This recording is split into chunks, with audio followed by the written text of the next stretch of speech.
अपने पुत्र को ही मारने के लिए तैयार हो गया। इस तरह से बल का दुरुपयोग किया। वो भगवान का बहुत बड़ा भक्त था। क्रुद्धस्य यस्य कंपते तर्यो लोका सहेश्वर। अपने पुत्र से कह रहा है, अरे मूर्ख, जब मुझे क्रोध आ जाता है तो तीनों लोग कांपने लगते हैं। एक तुम हो कि तुम्हारे अंदर किसका बल है, इसका बल है तुम्हारे अंदर जो तुम नहीं डर रहे हो, मेरा भय नहीं मान रहे हो। तो इस तरह से बल का जो दुरुपयोग होता है उसको भगवान ले लेते हैं। और कितना सुंदर जवाब प्रहलाद महाराज दे रहे हैं कि हे पिताजी, आपके अंदर जो बल है, जो मेरे अंदर बल है, न केवलम में भरतश्च राजन सेवे बलम बलिनाम चापरेशाम परे परे में स्थिर जंगमा में ब्रह्मा दैव ये वसम प्रणीता। आपके अंदर जो बल है, मेरे अंदर जो बल है, और एक क्षुद्र चींटी से ब्रह्मा जी के अंदर जो बल है, वो बल भगवान के यहाँ से आया है, भगवान ने उसको दिया है। आप इसको अपना बल मत समझिए। जैसे पावर हाउस से ही बिजली आ रही है, भले ही 1 0 वाट का बल्ब जल रहा है या 1000 वाट का बल्ब जल रहा है, उसका स्रोत विद्युत है और वो पावर हाउस से आ रहा है। इसी तरह से सभी जीवों के अंदर जो बल है वो भगवान के यहाँ से है। कभी भी इसका दुरुपयोग नहीं करना चाहिए। इसी तरह से गजराज अपने बल का दुरुपयोग कर रहा है, अपनी शक्ति दिखा रहा था। कोई भी उसके सामने आता, उसी वृक्ष को पाड़ के फेंक देता, उखाड़ के फेंक देता।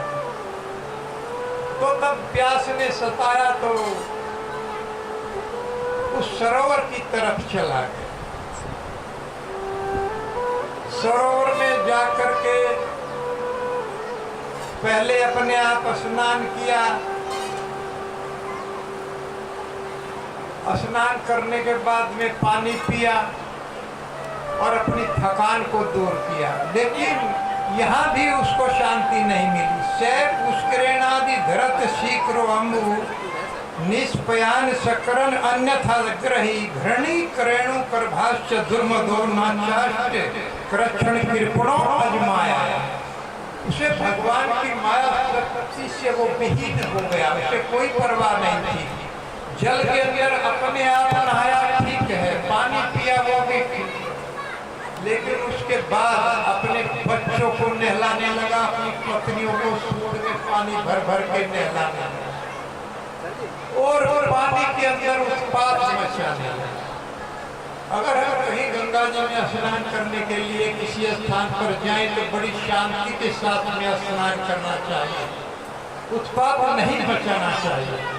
यही बात गिरहा उस जल में रहता था, बहुत ही शक्तिशाली था। उस ग्रहा ये बात देख देख करके उसको क्रोध आ गया और उसने गजराज का पैर पकड़ा। यहाँ प्रभुपाद जी कहते हैं कि वास्तव में देखा जाए तो इस जगत में यहाँ से माया के साथ युद्ध शुरू करना चाहिए। ग्रहा का और गजराज का युद्ध शुरू हो गया। उसने उसका पैर पकड़ के अंदर को खींच रहा था, लेकिन गजेंद्र बाहर को खींच रहा था, बचना चाह रहा था। ये युद्ध समासहस्त्र से 1000 वर्षों तक ये युद्ध चला। सारे देवता इसको देख करके चकित रह गए कि किस तरह से इतना बलशाली गजराज, जिसकी शरण छोटे मोटे जो जीव थे वो निश्चित रहते थे, सिंह भी इसके पास नहीं आते थे, हाथी भालू जो बड़े बड़े थे, अजगर, सब इससे दूर रहते, और जो छोटे पशु थे वो इसकी शरण लेते थे। वो निश्चित हो जाते थे कि यहाँ पर सिंह नहीं आएगा। जैसे खरगोश है, हिरण है, ये सब इसकी शरण में रहते थे। जहाँ तक इसकी गंध जाती थी, कोई भी सिंह वहाँ तक प्रवेश नहीं करता था। कितना शक्तिशाली था।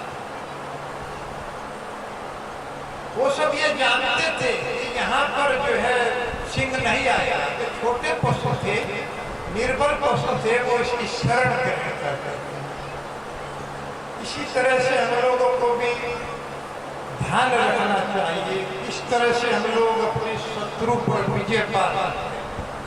उसकी गतिविधियों पर ध्यान रखना पड़ेगा, कहाँ रहता है, कहाँ आता है, कहाँ जाता है।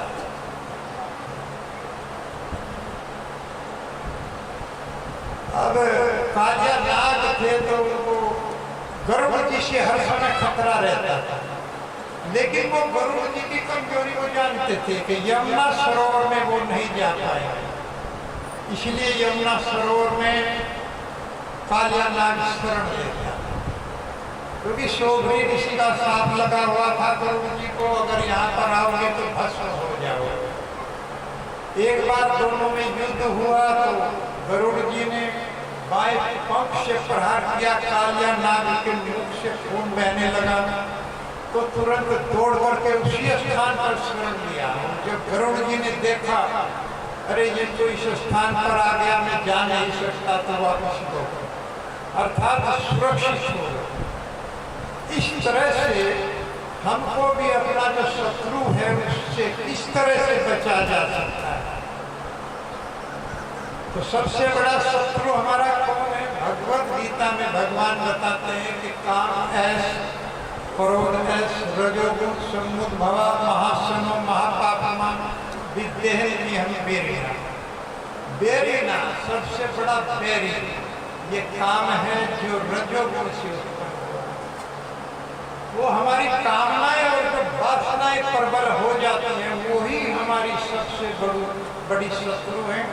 एक कामना के बाद में दूसरी प्रकट हो जाती है, दूसरी पूरी हुई, तीसरी, चौथी, कभी भी कामनाएं शांत नहीं है।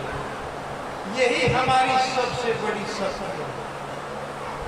भगवान ने इसका उपाय भी बताया है, प्रजहाद्यदा कामान सर्वान पार्था मनोगतान। इसने समस्त कामनाओं को नियंत्रित कर लिया है, अर्थात एकमात्र कृष्ण भावनाधारी कामना, भगवान को पाने की कामना, भगवान के नाम को गाने की कामना अगर हृदय में प्रकट हो जाती है तो समस्त कामनाएं समाप्त हो जाती है।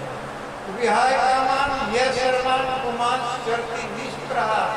हे अर्जुन, वो व्यक्ति निष्प्रह हो जाता है, निर्ममो निर्शांति, उसको मोह नहीं रहता और शांति को प्राप्त हो जाता है।